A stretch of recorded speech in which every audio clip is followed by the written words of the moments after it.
It's Movie Lover 120 here, and I'm going to be talking about, for this episode of 12 of my Halloween horror review series, is yet another remake. And, yes guys, and for The Hills Have Eyes, the 2006 version. Yeah, first off, let me start this review by saying I actually do enjoy The Hills Have Eyes remake, despite being a remake of an already classic horror movie. Personally, I like this movie better than the original. It's more epic, it's more scary even. It even scares me at so many parts, and it's hard for any remake to even scare me, actually. Like, it's such a fun, gory, terrifying ride, and it's the reason why I don't even go, I'm too scared to go camping is because of this film. But, now, as for director, Alexander Aja, to me, is actually a pretty decent director when it comes to horror films. I mean, yeah, Mirrors, Piranha 3D, and Crawl are terrible, but I have fun watching them when I don't take them seriously. Plus, Alexander Aja actually seems like a director. He actually looks like he really has a fun time directing the movies he directs, and doesn't really seem to mind what people think about them. He actually looks like he really loves his job, and I actually do give him respect for that. I mean, The Hills of Eyes isn't the only good film he did. There is also High Tension, which if you're a big gore hound and death metal elitist, if you're watching this, I do recommend checking out his other film, High Tension, if you are watching this. It's just as good as this, and if you love, and it's pretty gory too. There's a lot of good gore in it. But anyway, back to this review, guys. Well, what is this movie even about? It's about this family that gets stranded in this middle of this desert where there's no signal, no signals, and they end up falling prey to a freakish clan of bloodthirsty mutants in the desert that's set in New Mexico. So, pretty much, it even has. This is just a fun movie. This is just still a very fun movie. It's so faithful to the original. Even producer Wes Craven, who directed the original film, rest in peace, he was one of my favorite directors, actually produced this movie to ensure it stayed faithful. I love that even the producer also technically still made the remake as well. Unlike most remakes, it really does a good job. It starts out with even has a very terrifying beginning scene. It starts off with this nuclear bomb test radiation disclaimer, and these scientists, one by one, get slaughtered by the mutants, and there's even this really terrifying music that goes, da, da, da, for all the scary scenes, and yeah, whenever that score comes on, that score always really scared the absolute crap out of me the first time I saw it. Like, that score feels like you're really in danger. Like, it feels like you're really with the characters when they're being killed. It's like you're in this whole situation when that score plays, and you know things are really going to get ugly when that music plays.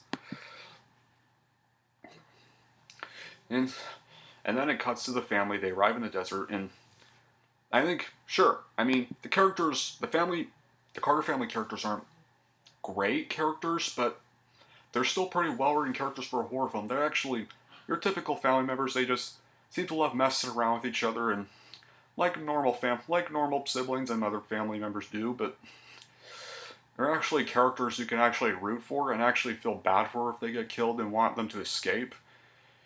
Like, they're actually, unlike most horror films, you actually really do care about them. I wish more horror remakes would try to make our characters more sympathetic, but there are some, but most remakes, they tend to make them really forgettable. Plus, most of the four mutants actually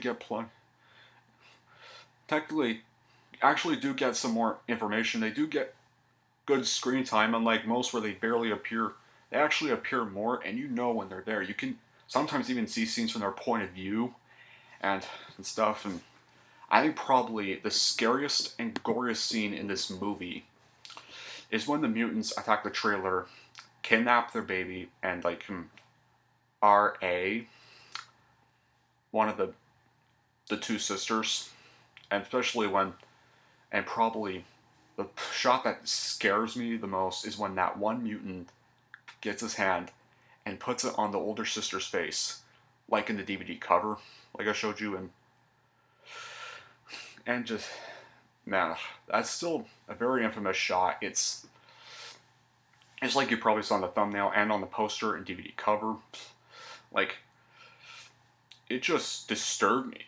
Like, you just don't even see it coming. And our scary scene is when the boyfriend is trapped in this freezer of body parts. Like, it's, despite being really just a really, really gory film, the gore's not too big of a plot device for the movie. I mean, it also does rely on tension and scares, and it's even scarier that the desert has no signal, so they can't even call for help. Like, there's no one out there but them. Like, it's just a stranded place. Just imagine being stranded in a desert with a bunch of mutants or cannibals waiting. Just waiting to kill their prey, basically. And Alexander Aja actually is pretty good at gore. Honestly, like High Tension, it was definitely a gore fest, but it worked perfectly, and it even had High Tension even has a really shocking twist too.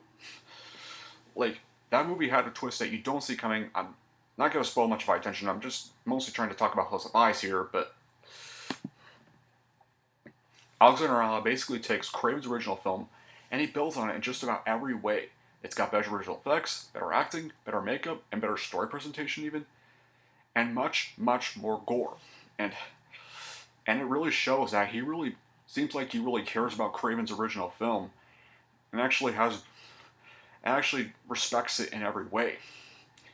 Now, I definitely now for how I'd recommend it for. I recommend it for gorehounds who love a gory horror film and ones who just love Craven's work. However, who I do not recommend it for. I don't recommend it to kids under the age of 18, so if you're a kid, guys, this movie is not appropriate for you. But I would watch it until you're 18 or when you're old enough. And it's not for the squeamish. If you don't like gore, I would definitely wouldn't recommend it if you don't like gore. Because it is very gross at a lot of parts. But all in all, guys, I selected to be a pretty fun horror flick, and I thought it was a perfect standalone movie, but then of course a year later they rushed and got The Hills of Ice 2, which by the way is a very sucky sequel, and I'm definitely not reviewing that, thank God. But I don't even want to talk about that sequel, but anyway, this is it for my review of The Hills Have Eyes. And now, if you're wondering how I'd rank it, well, here is how I would rank it. I am going to give The Hills Have Eyes 2006 an 8 out of 10. So anyway, guys, that wraps up my review for The Hills Have Eyes. So I'm gonna put Hills Have Eyes away. Before I... Okay. Alright. So, before I say what the next review is, I have something to unbox. So, unboxing is always the worst.